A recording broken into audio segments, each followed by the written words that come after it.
कहानी उत्तराखंड के उस चेहरे की जो नकाबपोश था, सत्ता को बचाने के लिए जिसने विधायिका की बोली लगाई थी।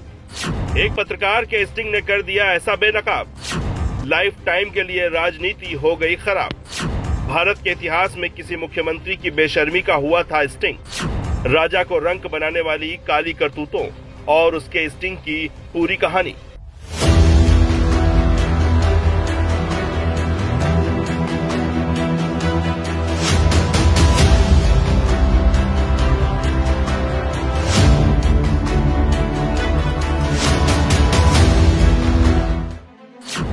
दो 2024 का चुनाव सिर पर है। राजनीति में सरगर्मी फिर से शुरू हो गई है। अब वो नेता भी ऐसी कमरों से बाहर आने लगे हैं जो पूरे साल या फिर यूं कहें सालों गायब रहे। उनमें एक नाम उस शख्स का भी है जो उत्तराखंडियत की बात करता है। इस सफेद पोश राजनेता का नाम हरीश रावत है। हरीश सिंह रावत ने अपने गांव से राजनीतिक यात्रा की शुरुआत की। उसके बाद उन्होंने कांग्रेस ज्वाइन कर ली और फिर वो सांसद बने और केंद्र में मंत्री भी। फरवरी 2014 में हरीश रावत ने उत्तराखंड के मुख्यमंत्री के रूप में शपथ ली, लेकिन उत्तराखंड का सीएम बन जाने के बाद दुनिया को उनका असली चेहरा देखने का मौका मिला। वो ऐतिहासिक साल 2016 था। उत्तराखंड में हरदा के नाम से मशहूर हरीश रावत की राजनीति ब्लॉक स्तर से उस वक्त शुरू हुई जब उन्होंने ब्लॉक प्रमुख का चुनाव जीता। इसके बाद वो जिलाध्यक्ष बने और यहीं से युवक कांग्रेस के साथ जुड़कर उन्होंने अपने राजनीतिक सफर को रफ्तार दी। फिर वो सांसद भी बने और केंद्र में मंत्री भी, और 2014 में वो उत्तराखंड के मुख्यमंत्री भी बने। अब बात हरीश रावत की राजनीतिक जिंदगी के उन स्याह पन्नों की जिसने उनके पूरे राजनीतिक जीवन पर ग्रहण ही लगा दिया, ऐसा ग्रहण जो आज भी कायम है। साल 2016 में वो मार्च का महीना था। देवभूमि उत्तराखंड में राजनीतिक उथल पुथल मची हुई थी। हरीश रावत के नेतृत्व वाली कांग्रेस सरकार खतरे में थी। कांग्रेस के 9 विधायकों ने बागी तेवर अपना लिया था। सरकार के अल्पमत में आ जाने का खतरा मंडरा रहा था। हरीश रावत गुट कमजोर पड़ रहा था। उधर बागी विधायक हरीश रावत को हटाए जाने की मांग पर अड़े हुए थे। कांग्रेस आलाकमान पर दबाव तो था, लेकिन वो हरीश रावत को हटा नहीं सकती थी। लिहाजा आलाकमान हरीश रावत के खेमे की तरफ झुक गया, लेकिन हरीश रावत पर सरकार को बचाए रखने का भी दबाव था। आखिर सत्ता में रहना किसे पसंद नहीं। हरीश रावत भी इससे अछूते नहीं थे। 2 साल से वो सत्ता का सुख भोग रहे थे और आगे भी इसे जारी रखना चाहते थे। वैसे भी कहा जाता है कि सत्ता हासिल करने से सत्ता को बचाए रख पाना मुश्किल होता है। इस मुश्किल से अब हरीश रावत गुजर रहे थे। इसी गहमा गहमी के बीच 19 मार्च 2016 को गवर्नर ने कांग्रेस की हरीश सरकार को 28 मार्च को फ्लोर टेस्ट के लिए कहा।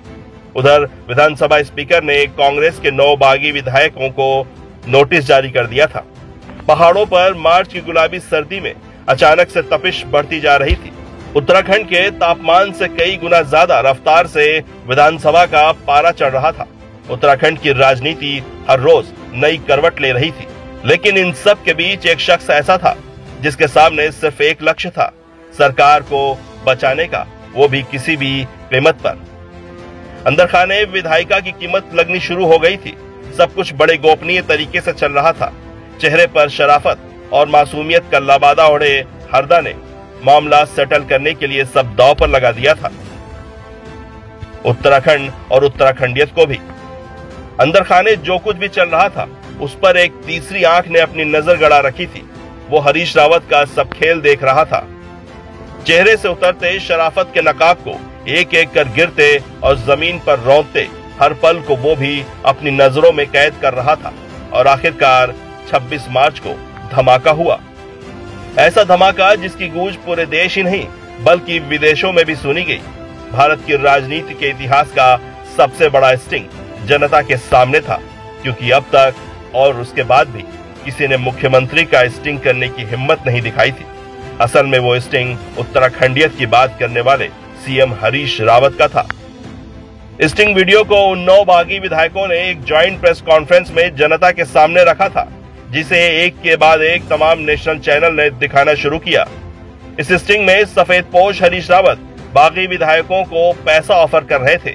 वो किसी भी तरह उन्हें खरीद लेना चाहते थे। सत्ता के लिए हरीश इतने उतावले थे कि स्टिंग करने वाले पत्रकार से उधार भी लेने को तैयार थे और उसे टॉप अप कर लौटा देने का लालच भी दे रहे थे। यही नहीं, सत्ता बच जाने पर मुंह मांगा इनाम देने का वादा भी कर रहे थे। लेकिन हरीश रावत का कोई प्रपंच काम नहीं आया, क्योंकि सबको बिकाऊ समझने वाले हरीश रावत यहाँ गलती कर बैठे थे। उन्होंने उमेश कुमार को भी बिकाऊ समझ लिया था, लेकिन उत्तराखंड के इस लाल ने हरीश रावत की मक्कारी की लंका में आग लगा दी। तो टैक्स तो एक बात है, वो अपने विभाग से जो कमा ले यार, हम आम बंद कर। वो कह रहे यार उमेश अब बोले, क्योंकि अब बोले मेरे पास कुछ नहीं रहेगा, बोले ये मेरे पास, बोले अब मैं सच कहूँ, मेरे पास जो है कुछ ही नहीं। यदि मेरे पास होता तो मैं एक दो तो वो भी लेता।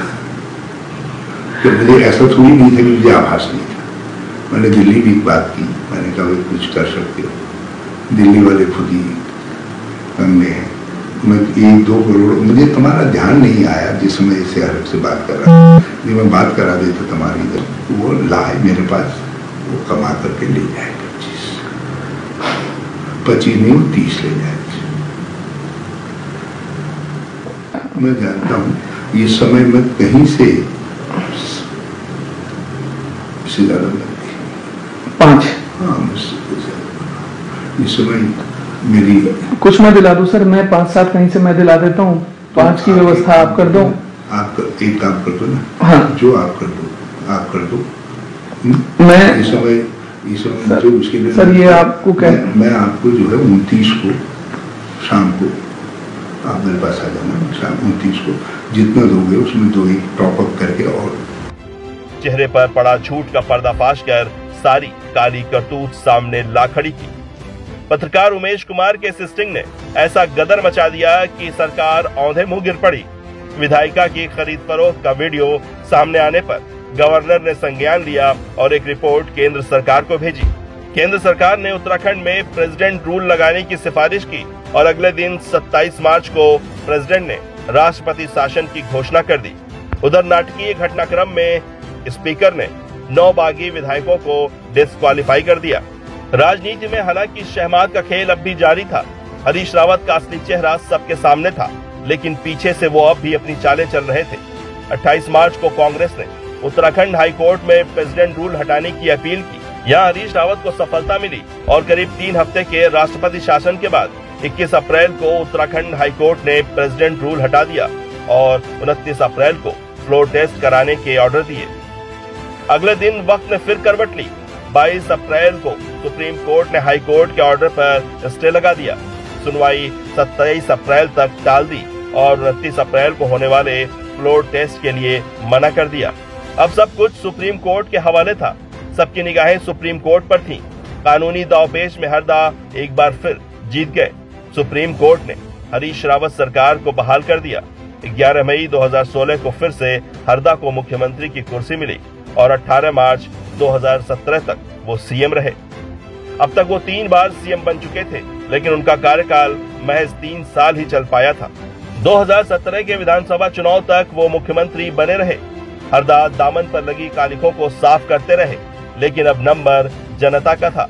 फैसला भी अब जनता को करना था। वोट की ताकत ने इस जनता को सुप्रीम बना दिया था।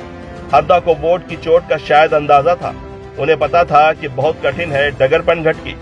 सत्ता की मटकी भरने के लिए उन्होंने इस बार एक नहीं 2 विधानसभाएं चुनी।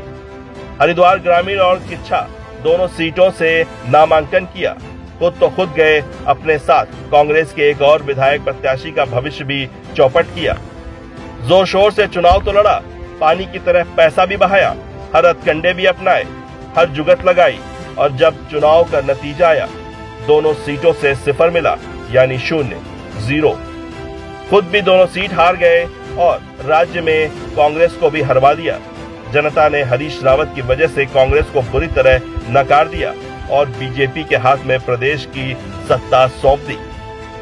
उसके बाद से बीजेपी लगातार 2 बार चुनाव जीत चुकी है। हरीश रावत की काली करतूतों ने उनका सूर्य एहसास किया कि वो 2022 में भी अपनी सीट नहीं बचा पाए। अब 24 आने को है, वो फिर बाहर निकले हैं, फिर से उत्तराखंडियत की बात कर रहे हैं। अब देखना है कि उत्तराखंड उन्हें अपनाता है या करतूतों की काली फहरिस्त को याद कर फिर से दुत्कार देता है। ब्यूरो रिपोर्ट, समाचार प्लस।